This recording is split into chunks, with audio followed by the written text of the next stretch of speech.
Donc là, j'aborde tout autre chose, la relation du diabète avec les troubles du sommeil.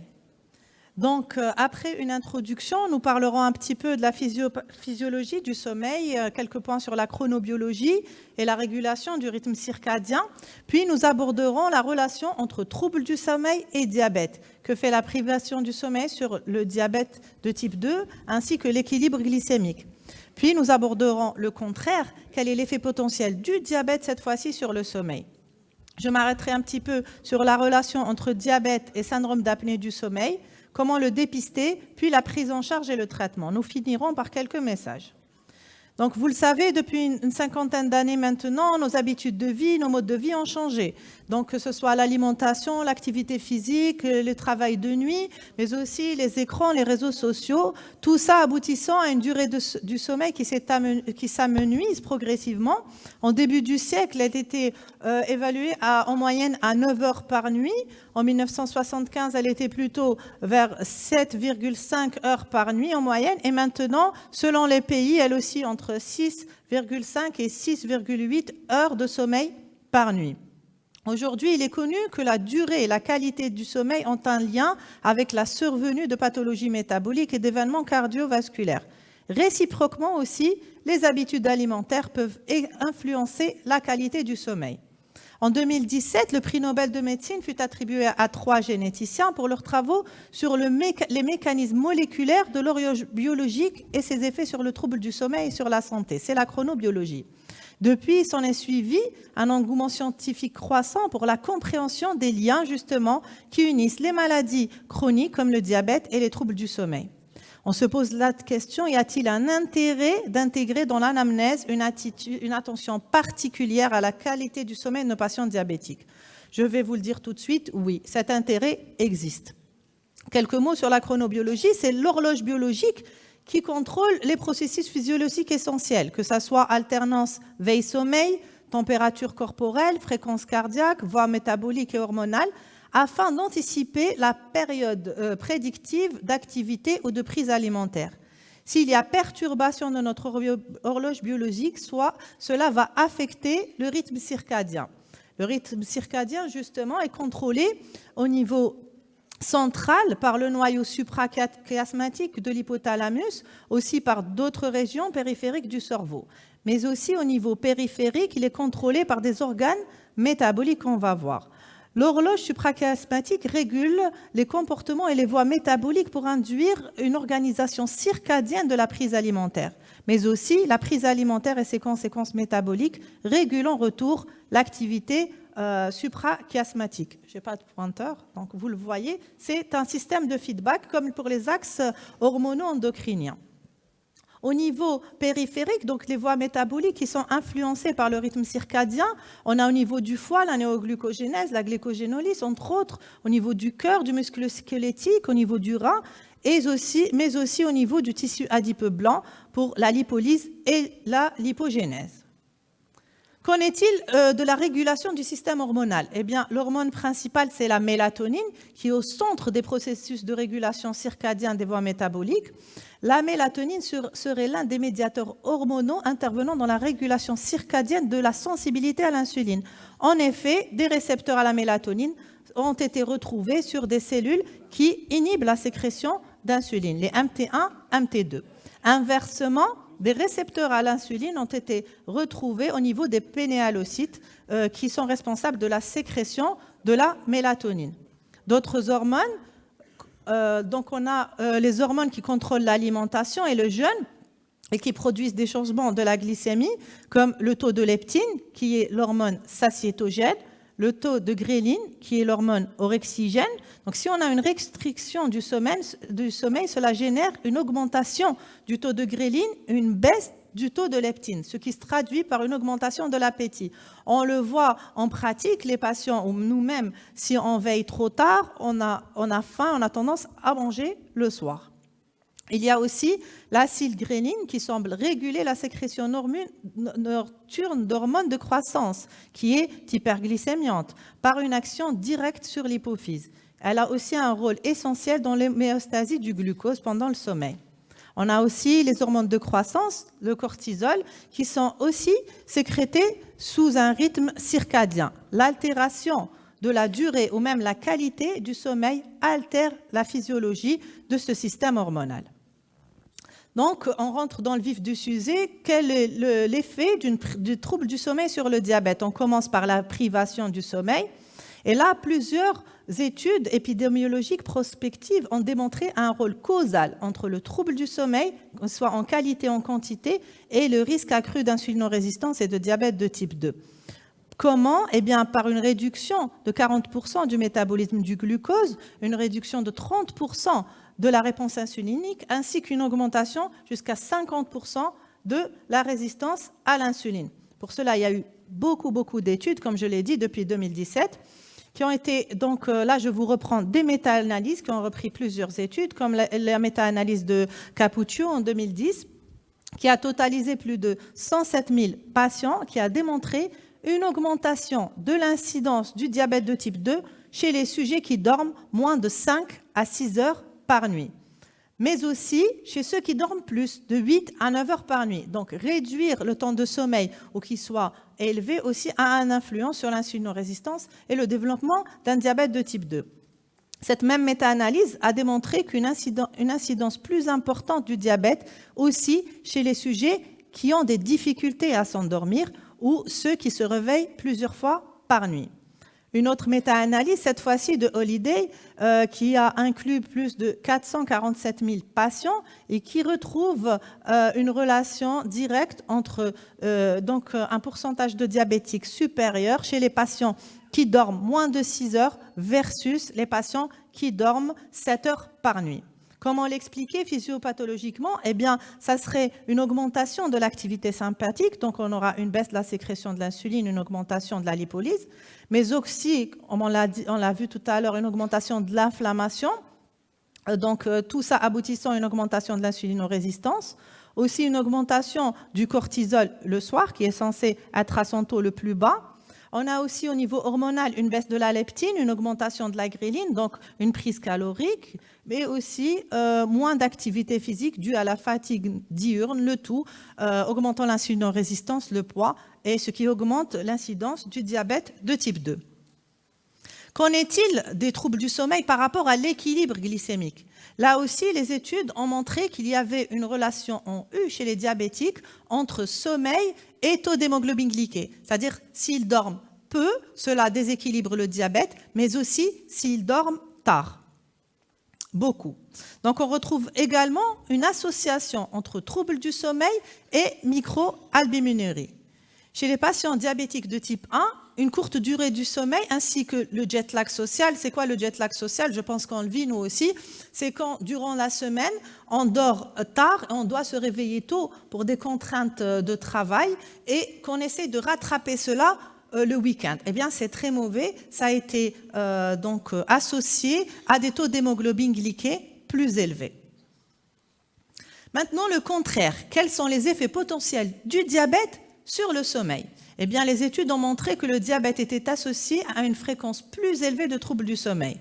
On a plus de difficultés d'endormissement, de troubles de la continuité, plus de nicturie, donc l'envie d'uriner la nuit, et des douleurs musculo-squelettiques, surtout quand le patient a une neuropathie périphérique associée. Dans cette étude suédoise, sur 3200 patients, eh bien, les patients diabétiques présentaient des troubles du sommeil plus fréquents, plus de difficultés d'endormissement et une somnolence diurne plus importante. Aussi, le diabète, donc les patients diabétiques présentent plus de syndrome de jambes sans repos. Vous savez, c'est le trouble sensitivo-moteur qui est caractérisé par une sensation désagréable au niveau des jambes ou une envie de les mobiliser. Il survient au repos, en début de soirée ou en début de nuit.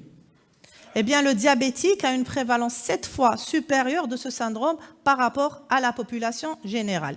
Il peut être responsable, comme on l'imagine, d'une altération de la qualité du sommeil, une somnolence diurne, d'où l'intérêt de rechercher de façon systématique ce syndrome chez nos patients diabétiques, surtout s'ils ont une neuropathie périphérique associée. Qu'en est-il aussi de la relation hypoglycémie nocturne et sommeil? Eh bien, la durée du sommeil pourrait jouer un rôle sur la régulation homéostasique du glucose. Une nuit courte de 4,5 heures entraînerait en effet une diminution des niveaux circulants de glucagon.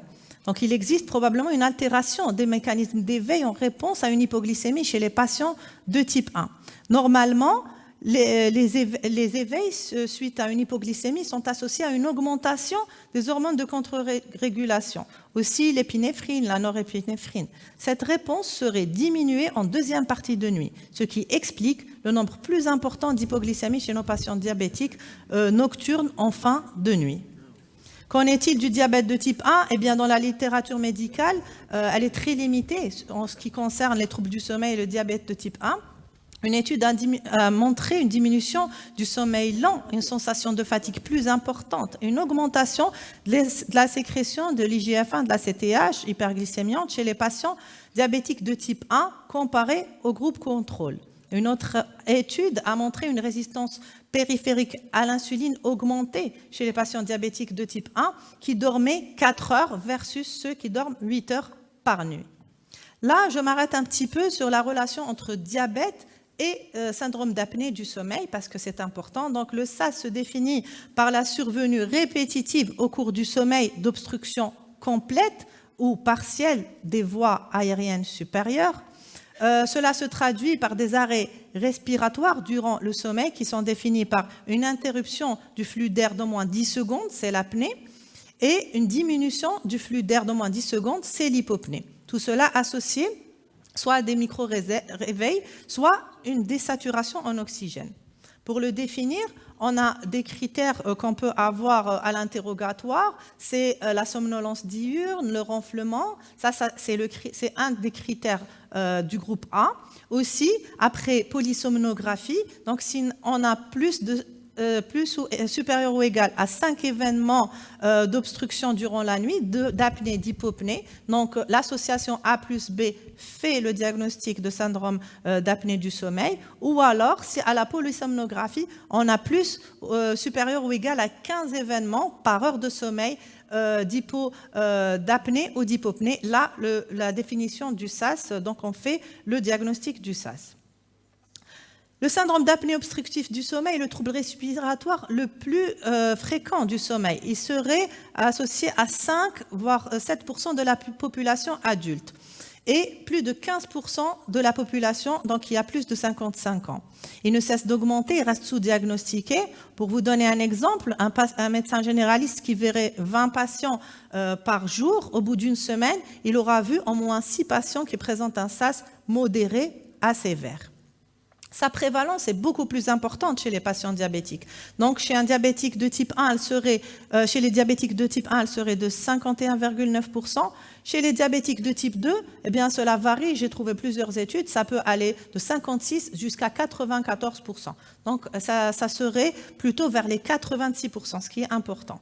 Donc, pour lesquels a été mis une évidence d'une corrélation forte entre la sévérité du syndrome et l'absence de contrôle glycémique de ces patients. On peut avoir des facteurs prédictifs du SAS, un âge supérieur à 62 ans, le sexe masculin, une obésité et bien sûr l'existence de ronflements ou d'apnée durant le sommeil qui ont été observés par l'entourage. Dans le même sens, a été démontré une élévation de 38% de la glycémie nocturne chez les patients diabétiques porteurs de SAS, quel que soit leur IMC, donc un déséquilibre glycémique.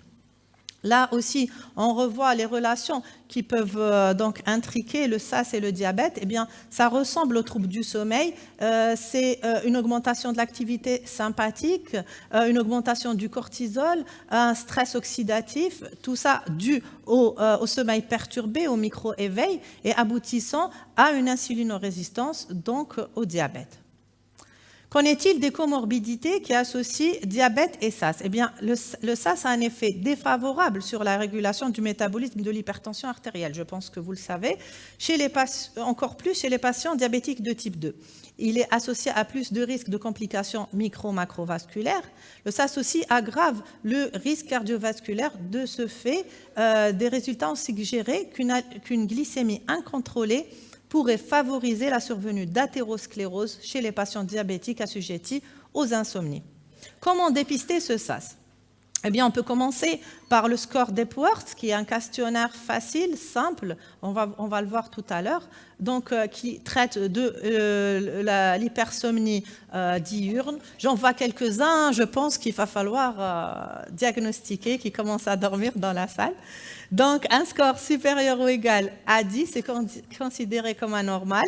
Un autre questionnaire simple, c'est le questionnaire de Berlin qui est proposé pour le dépistage du SARS chez une population ciblée. Il évalue le risque en fonction de la sévérité du ronflement, de l'intensité de la somnolence diurne et des antécédents d'HTA ou d'obésité. Vous voyez ici les deux questionnaires qui sont faciles, téléchargeables. On peut, par exemple, les imprimer, les garder dans les dossiers des patients. Quand on a fait ce questionnaire et qu'on a une forte présomption de SARS, quelle est l'étape par la suite? Eh bien, il faut faire idéalement une polysomnographie. La polysomnographie est quand même un examen un peu important, avec un matériel conséquent, mais c'est l'examen de référence pour confirmer le diagnostic de SARS. Et il permet aussi de confirmer d'autres problèmes respiratoires au niveau du sommeil, mais aussi les maladies neuromusculaires, la narcolepsie, la parasomnie et le syndrome de jambes sans repos dont je vous parlais. On a aussi la polygraphie ventilatoire, qui est un examen plus simple, qui est indiqué uniquement pour le diagnostic du SARS. On a aussi l'oxymétrie nocturne. Il vous reste 5 minutes. OK. Qui permet de mettre en évidence les conséquences de l'apnée sur l'oxygénation. Donc, que faire? Eh bien, quand on a une forte présomption de SARS sans autre problème du sommeil, on peut faire uniquement la polygraphie.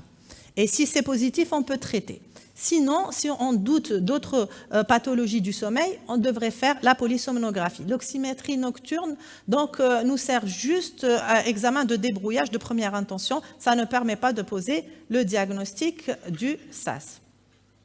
Comment traiter? Eh bien, pour traiter, la prise en charge thérapeutique associe des traitements spécifiques qui visent à éviter les collapsus respiratoires. C'est comme la CPAP, donc c'est l'appareil respiratoire nocturne à pression positive continue, qui permet donc d'éviter ces apnées-hypopnées chez le patient.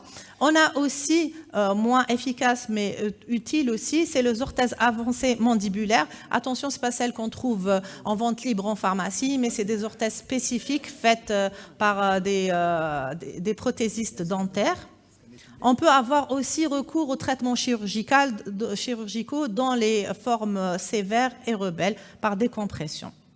Ce qui est très important, c'est de maintenir des règles hygiéno-diététiques par une réduction pondérale, aussi suppression des facteurs aggravants, l'alcool, l'hypothyroïdie, les rhinites, et le traitement positionnel du SARS. Une petite astuce, c'est une balle de tennis, donc on met dans le dos qui est accroché à une sangle, comme ça le patient évitera de se mettre sur le dos. Très très important, c'est l'éducation sur l'hygiène du sommeil et les conseils hygiéno-diététiques. Là, professeur Barros, vous parlez de la DAOSD 2022, eh bien ça faisait partie des premiers éléments de prise en charge, donc avec la perte de poids, les règles hygiéno-diététiques, c'est le sommeil de nos patients diabétiques. Donc idéalement, un patient devrait dormir plus de 6 heures et moins de 8 heures. Il devrait aussi avoir un sommeil qui soit réparateur sans plusieurs éveils. Aussi, on préfère les chronotropes matinaux, c'est-à-dire ceux qui dorment tôt, qui se lèvent tôt, aux chronotropes tardifs, ceux qui se lèvent tard et qui se réveillent tard, ce qui est associé à des déséquilibres glycémiques. Donc, pour la prise en charge des troubles du sommeil, il faut bien sûr, chez le diabétique, une observance du traitement afin d'avoir un équilibre glycémique optimal, une activité physique régulière après bilan cardiologique. La pression positive continue quand le SARS est diagnostiqué. Un mot sur la luminothérapie, eh bien, ça a été associé donc à une amélioration de l'équilibre glycémique des patients diabétiques de type 2, surtout ceux qui sont porteurs de dépression sévère. C'est des séances de luminothérapie durant la journée qui améliorent l'humeur des patients et qui améliorent l'endormissement le soir. Pour le traitement hormonal, c'est principalement la mélatonine à libération prolongée qui a été associée donc à une amélioration du sommeil et associée aussi au long cours à une amélioration de l'équilibre glycémique du patient diabétique. Quelques petits conseils pratiques, donc s'autoriser à dormir donc la durée du sommeil nécessaire, éviter les excitants le soir, éviter le sport après 19 heures, faire une petite sieste l'après-midi, donc bien sûr une petite sieste pas prolongée, pas au-delà de 10 minutes à un quart d'heure, adopter une régularité dans la durée et les horaires du sommeil. Donc, se lever dès que les signaux d'éveil apparaissent. Le soir, bien sûr, très important. Éviter les écrans, éviter donc tout ce qui est excitant et préférer des activités relaxantes avec des repas légers et sans prise d'alcool. Ne se coucher qu'à l'apparition des signes de sommeil et avoir une chambre calme, aérée, une literie adaptée. Pour les messages à retenir, eh bien, le sommeil, qui constitue presque un tiers de notre vie, n'est pas qu'une période inerte pour notre organisme. Sa physiologie peut être contrariée par les dérives des habitudes de vie des sociétés industrialisées. La prise en compte de l'amélioration de la qualité du sommeil est un élément déterminant chez les patients diabétiques et semble constituer un message important de santé publique. Le SAS et le DT2 ont en commun un nombre croissant de patients, mais aussi des liens de causalité entre les deux pathologies. Ils sont tous les deux des facteurs de risque cardiovasculaire. Les symptômes du SAS sont malheureusement moins spécifiques chez le patient diabétique et sous-diagnostiqué. Le médecin généraliste, par son rôle privilégié de premier contact avec le patient, se doit de participer au dépistage du syndrome d'apnée du sommeil dans la population générale et spécifiquement chez les patients diabétiques. Et je vous remercie.